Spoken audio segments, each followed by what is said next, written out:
Are you in debt? Now, you may think debt as in credit card bills, loans, or any other forms of debt, right?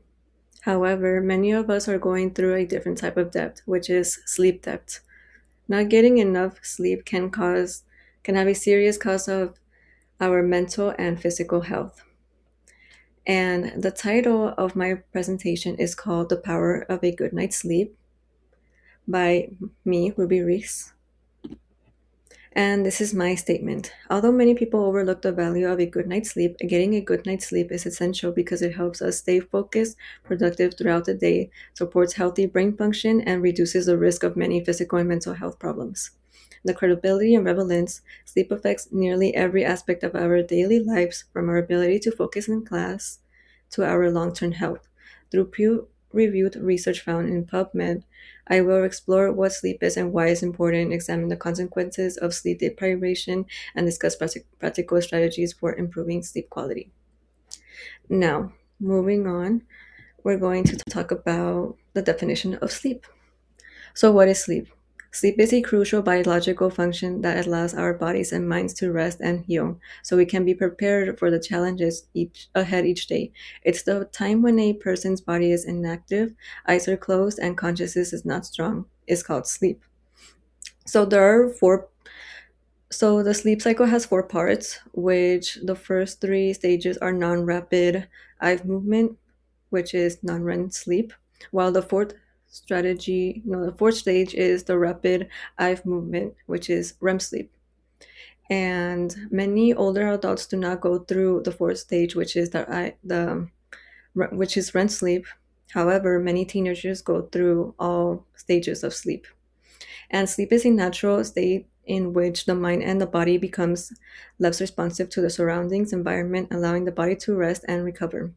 Also, sleep is a biological process found in many species, demonstrating the importance for survival and overall health, which means that animals need sleep in order to hunt for their survival skills. Also, sleep is an essential function that allows a person to recharge the body and mind, leaving him or her refreshed throughout the day. And it supports memory and learning for everyone, and also for students who are in school too. Regulates mood and emotion. For example, if a child doesn't get enough sleep, the child might start crying and throwing a fit. And also, it helps repair tissues and muscles. For example, if someone likes to work out or is an athlete, they need sleep in order to repair those tissues and muscles. And it also supports health brain functions. So one of the things that leads to bad sleep is sleep procrastination. So what is sleep procrastination? Sleep procrastination happens when a person delays going to sleep even though nothing is stopping them from going to bed on time. So studies have found that sleep procrastination affects many people, with almost half of college students procrastinating on schoolwork and about 1 in 10 adults being chronic procrastinators.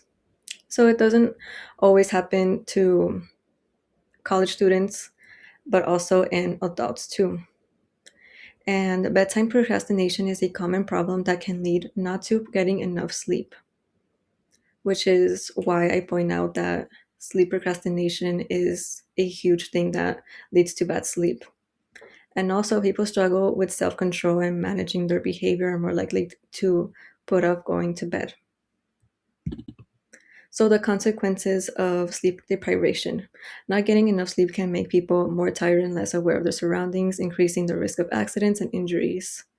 And sleep disturbance can negatively affect bone health and may contribute to weaker bones over time. For example, let's say that a person doesn't sleep in their teenage years in their adolescence.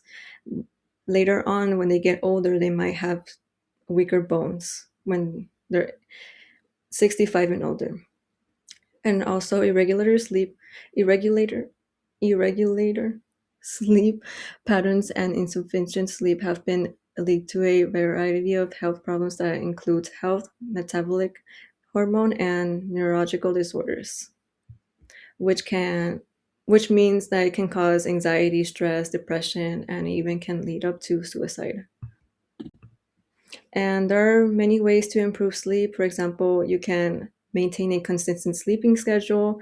You can go to bed on time and wake up at the same time every day. And eventually, your body starts getting used to it. And another way is reducing screen time before going to bed. Avoid going on phones, watching TV, or on your laptop for at least 30 to 60 minutes. Avoid large meals and also start relaxing. Do relaxing activities so your body and mind can start relaxing. And the third one is create a sleep friendly environment, which means you can have your room really cold and dark and quiet. And it's been showed that like if a room is hot, you won't be able to sleep. And you can use blackout curtains to minimize the light. Overall, we discuss what sleep is and why it's essential, how sleep procrastination contributes to sleep deprivation, the consequences of sleep, and 3 strategies or examples for improving sleep. And these are the references that I used in case you guys want to check out the articles that the sources that I found. You can check them out in PubMed. Overall, thank you for watching my video, and I'm looking forward to watching everybody else's videos. Thank you.